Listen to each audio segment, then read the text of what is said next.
Welcome to Smarticus Tells History. All right, enough with the echo and fanfare. You're here for history, right? And not that boring crap you learned in high school. This stuff's actually interesting. Like things you've never heard about the Civil War, Cleopatra, automobiles, Monopoly, the Black Plague, and more. Fascinating stories, interesting topics, and some downright weird facts from the past. It's a new twist on some stories you may know, and an interesting look at some things you may have never heard. So, grab a beer, kick back, and enjoy. Here's your host, Smarticus. Hello, dear listeners, and welcome back to another exciting episode of Smarticus Tells History. I am your host, Smarticus, accompanied by my co-host, Phoenix. Hello. An unfolding in jolly old London is where the story takes place today. Join us as we delve into the curious secrets discovered in Benjamin Franklin's London home basement.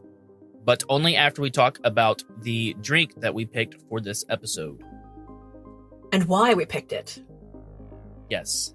So we did some digging into Ben Franklin's preferred foods and beverages, and come to find out he loved to snack on cranberries and apples, like a squirrel, is what I'm getting out of that.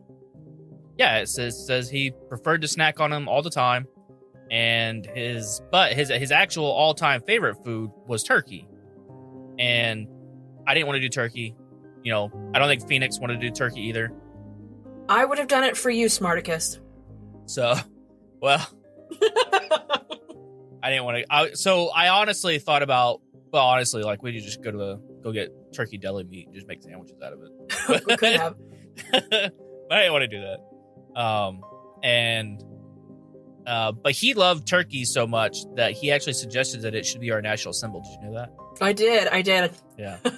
And I further read in other places that the other founding fathers were like, Ben, my brother in Christ, no. Simmer down. That's not happening. Yeah. It's not always all about turkeys, Ben. Oh my gosh, speaking of turkey, do you know how dumb they are? Yeah, they're pretty dumb. I mean, like... I read somewhere that they'll lick, if they hold their head up somewhere and it's raining, they'll drown. Domesticated turkeys. Wild ones don't do it, but domesticated turkeys, if it starts to rain and something taps on their head, they go, "What's that?" with their mouth open like an idiot, and then they drown because they don't bother to look down.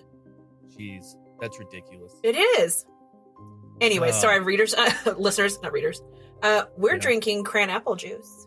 Oh yeah, we didn't get to that. So yeah, and that's actually one of my favorite drinks. I love it too. Yeah, quite lately I've been just drinking the snot out of it. It's really good for your kidneys, I hear.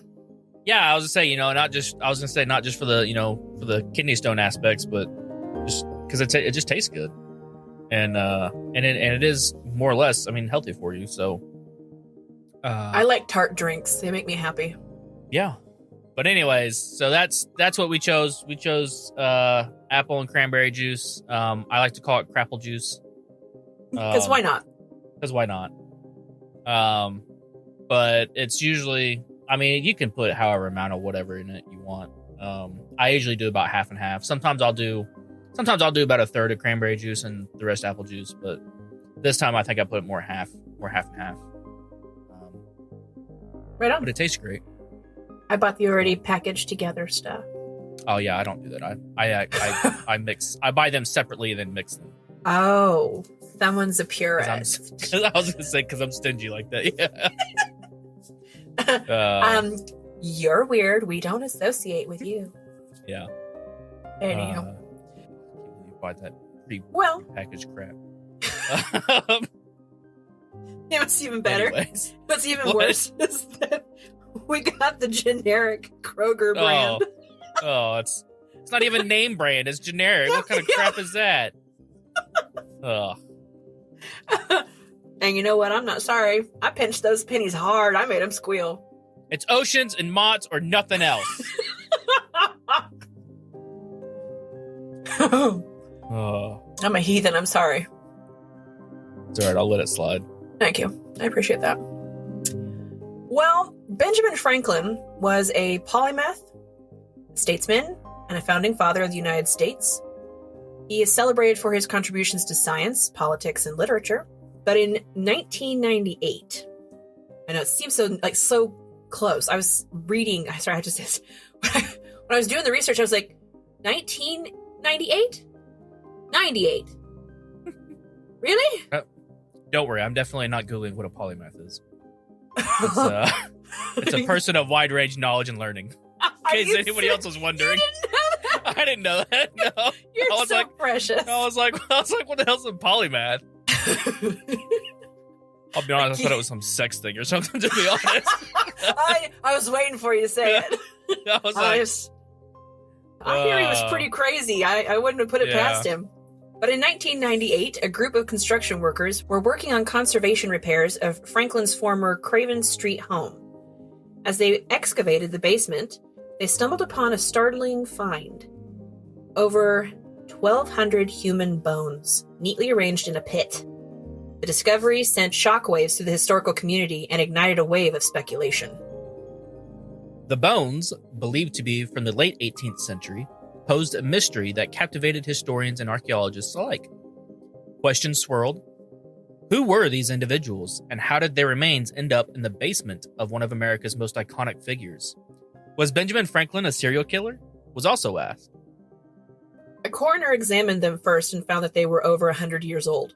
That meant that there was no need for an investigation to ascertain whether these people were newly missing.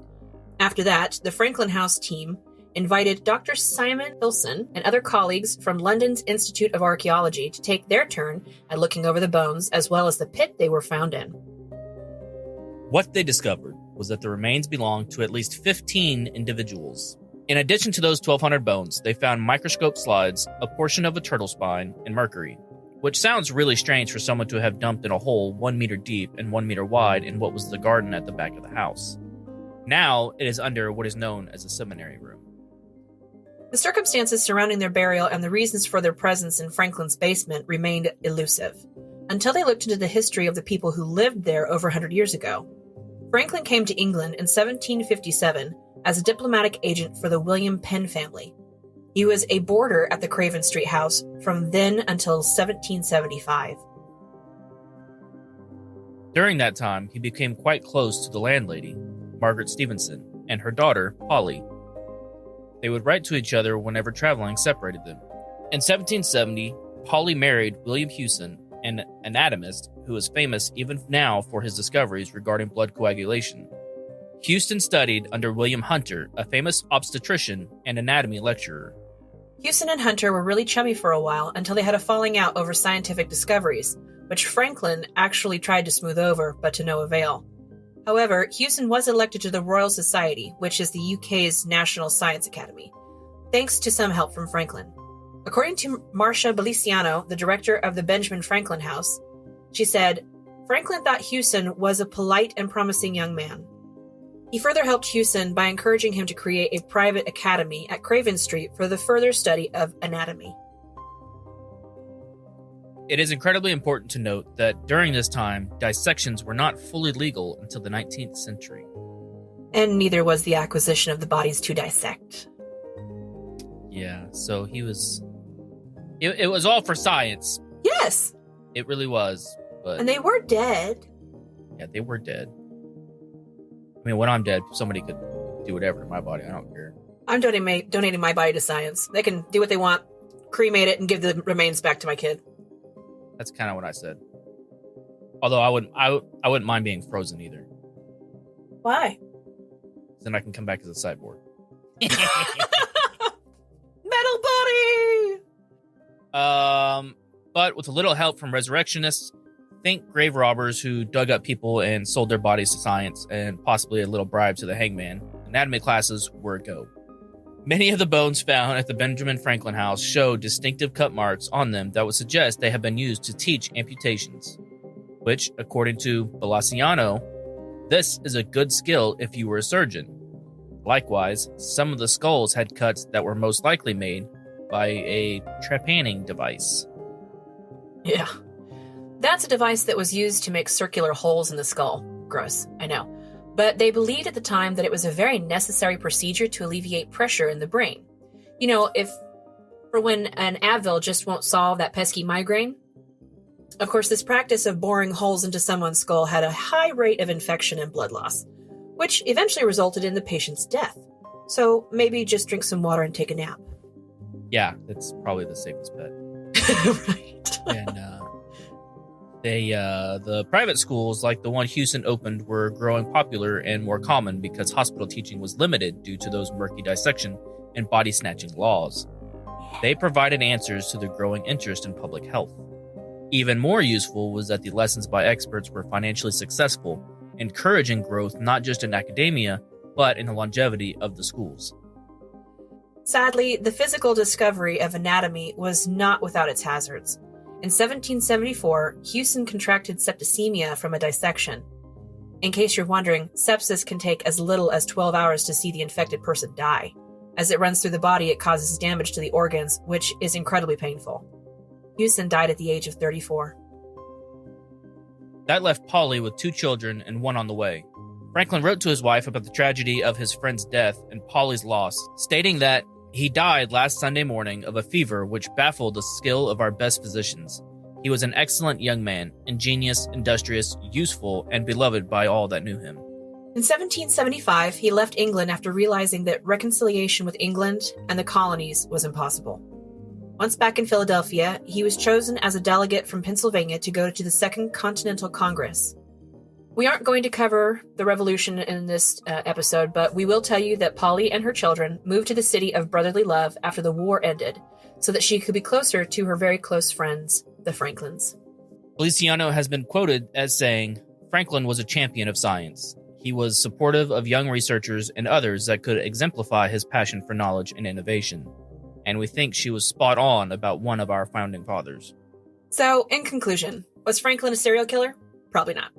Was he totally down for barely legal learning about the human body? You betcha. If you dig deep enough in London, can you find all kinds of things? Absolutely. Lastly, we should be very grateful to the rule breakers, innovators, and knowledge seekers from 200 years ago. Without them, medical science would still be in the Dark Ages.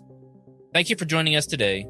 And if you have any historical questions or topics you would like us to explore in future episodes, don't hesitate to reach out. Thank you for joining us, and if you enjoyed this episode, please subscribe and leave us a review. We'll be back with more stories from the past. Until then, keep exploring.